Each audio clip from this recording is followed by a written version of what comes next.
부모님도 그 순간에 화가 나는 건 사람이니까 마찬가지잖아요. 아이가 원하는 건 이유나 설명이나 해결책이 아니에요. 부모의 솔직함이 아이에게 감정 언어를 가르치는 교육이 되거든요. ADHD 아이의 뇌는 즉각적인 보상에 반응을 해요. 노력과 과정을 칭찬하는 것이 훨씬 효과적이에요.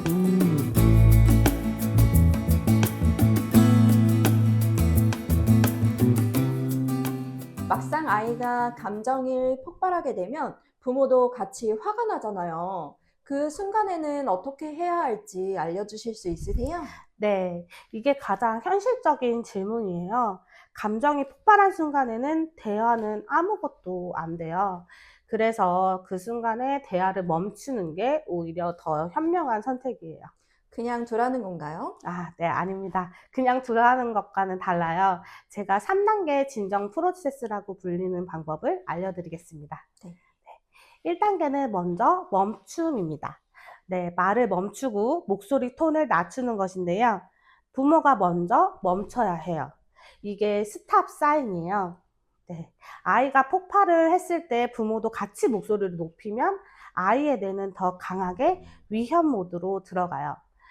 부모의 낮고 차분한 목소리가 아이의 뇌를 진정시키는 가장 빠른 신호입니다. 쉽게 말하면 부모가 먼저 브레이크를 밟아야 된다는 거네요. 네, 맞습니다. 아이는 아직 브레이크가 약해요. 그래서 부모가 먼저 밟아줘야 합니다. 두 번째는 공감입니다. 일단 먼저 행동에 대한 판단보다 감정을 인정해 주시는 건데요. 그게 뭐가 그렇게 힘들어? 그냥 하면 되잖아. 라고 말하는 것보다 많이 힘들었겠다. 그게 속상했겠네. 라고 말을 하는 거죠. 네. 아이가 원하는 건 이유나 설명이나 해결책이 아니에요. 그래서 내 감정을 알아줬다는 느낌이 이게 시작이 되면 아이의 뇌는 진정 모드로 들어가기 시작해요. 그 이후에 훈육과 대화가 가능해집니다. 네. 그러니까 순서가 공감 먼저, 해결 나중이네요. 네, 맞습니다. 3단계는 해결인데요. 아이가 진정이 된 후에 대화나 훈육을 시작하는 거죠. 아이가 조금 진정이 되면 그때 어떻게 하면 좋을 것 같아? 라고 물어보는 거예요. 해결책을 부모가 일방적으로 강요를 하는 것보다 아이에게 함께 생각을 공유하고 생각을 유도하도록 하는 거예요. 이 과정이 자기조절 능력을 키우는데 굉장히 효과적입니다.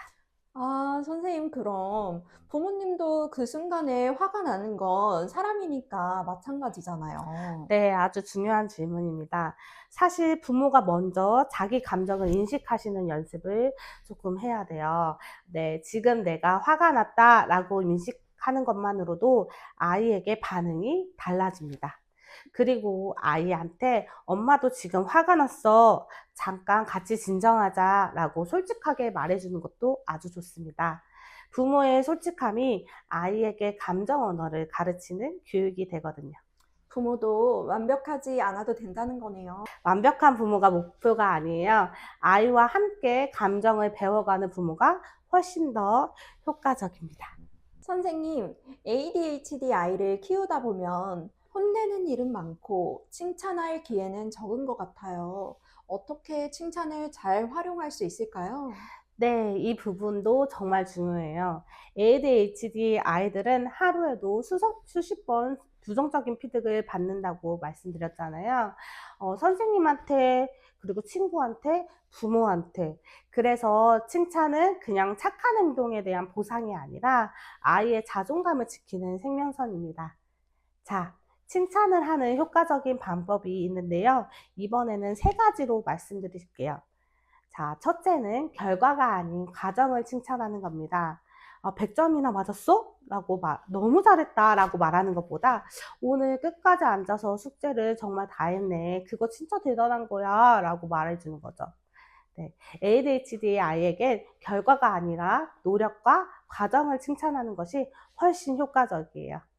결과는 통제할 수 없지만 과정은 본인의 노력이거든요. 그게 자기 효능감을 높여줍니다. 네, 맞아요. 결과가 좋지 않아도 과정에서 칭찬거리를 찾으면 되는 거네요. 네, 두 번째는 즉각적으로 그리고 구체적으로 칭찬해 줍니다. 입니다. 네, 오늘 정말 잘했어라고 말하는 것보다 방금 동생이 방해했는데 화를 안 내고 차분히 잘 이야기했네라고 말하는 거죠. 방금 일어난 상황에 대해서 바로 구체적으로 칭찬해 주는 건데요. ADHD 아이의 뇌는 즉각적인 보상에 반응을 해요. 행동이 일어난 직후에 칭찬을 해야 그 행동과 연결이 돼요. 그리고 무엇을 잘했는지 구체적으로 말해줘야 다음을 반복할 수 있게 됩니다. 네. 잘했어 보다 이 행동이 왜 훌륭한지를 말해줘야 되는 거네요. 네, 맞아요. 아이에게 내가 뭘 잘한 건지 알아야 반복이 가능해요. 자, 세 번째는 토큰 경제를 활용한다입니다. 토큰 경제란 목표 행동을 하면 스티커나 포인트를 주고 일정 개수가 모이면 아이가 원하는 보상으로 교환을 해주는 거예요. ADHD 아이들은 즉각적인 보상이 없으면 동기부여가 유지되기 조금 어려워요. 이 방법은 그래서 효과적입니다. 그러면은 구체적으로 어떻게 운영하면 될까요? 네, 예를 들어 오늘 숙제를 시작하면 스티커 1개, 그리고 10분 동안 잘 앉아 있었으면 스티커 1개, 잔소리 없이 씻으러 간다면 스티커 1개, 이런 식으로요. 스티커가 10개 모이면 아이가 원하는 작은 보상으로 교환을 해요. 여기서 핵심은 목표 행동을 아주 작게 쪼개는 겁니다. 또 보상이 늦고 기준을 자주 바뀌게 되면 효과가 조금 덜해요. 아, 너무 큰 목표를 세우면 쉽게 포기하게 되니까 작은 성공 경험을 계속 쌓아가고 잘한 행동에 대해서 보상을 받으면서 행동을 조절해 나가는 거네요. 네, 맞습니다. 작은 성공이 쌓이면서 자기 효능감이 올라가고 그게 다시 동기부여로 연결이 돼요. 이 선순환을 만드는 게 목표입니다. 선생님, 오늘도 저희 센터에서 사전 질문을 모아봤습니다. 빠르게 몇 가지만 여쭤볼게요. 첫 번째 질문인데요. 아이가 말을 끊임없이 해서 지쳐요. 어떻게 해야 될까요? 네, ADHD 아이들은 머릿속에 생각이 굉장히 많고 빠르게 지나가요. 그게 말로 쏟아지는 거예요. 이걸 막으려고 하면 아이도 부모도 다 지칩니다. 대신 말할 시간과 조용히 할 시간을 구분해 주세요.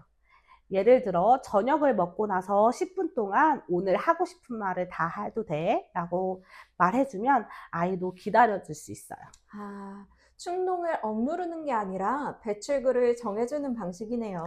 네, 맞아요. 에너지를 막는 게 아니라 방향을 잡아주는 게 중요합니다. 네.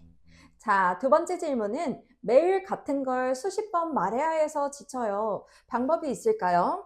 네, 이건 루틴 시각화로 해결할 수 있습니다. 아까 시각화에 대해서 중요점을 말씀드린 것처럼 아침 루틴, 학교 후 루틴, 취침 루틴을 그림이나 글로 만들어서 눈에 잘 보이는 곳에 붙여두세요. 그러면 부모가 말하지 않아도 아이가 스스로 체크리스트를 확인할 수 있어요. 네. 그러면 부모도 덜 지치고 아이도 자립심이 길러지겠네요. 네, 맞아요. 그리고 아이가 스스로 체크를 하면 그때 칭찬을 해주세요. 엄마가 말을 안 해도 스스로 잘했네 라고 칭찬을 해주면 자율성이 강화되게 돼요. 네. 세 번째 질문인데요. ADHD 아이한테 왜 그랬어? 라고 물으면 안 될까요? 네, 왜라는 질문은 ADHD 아이에게 상당히 어려운 질문이에요. 어, 자신의 행동의 이유를 스스로 분석하는 메타인지 능력이 아직 약하거든요. 그래서 왜 그랬어를 들으면 아이는 당황하거나 모르겠어요 라고 대답해요. 대신 다음번에 어떻게 하면 좋을 것 같아? 라고 바꿔보시면 좋을 것 같아요. 아, 그럼 과거를 캐묻는 게 아니라 미래를 함께 설계하는 거네요. 선생님과 함께 또 찾아오겠습니다. 구독과 좋아요 꼭 눌러주세요. 감사합니다.